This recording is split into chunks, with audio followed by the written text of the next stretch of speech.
Hello, in front of me I've got the BOSE QuietComfort Earbuds II. In this video I'll show you how to manage shortcuts.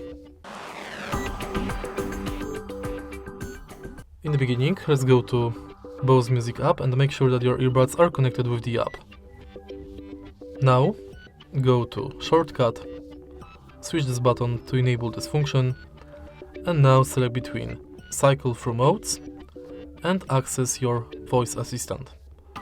Thanks to this function, whenever you press and hold the left shortcut button, you'll enter voice assistant or switch modes between once you've got selected.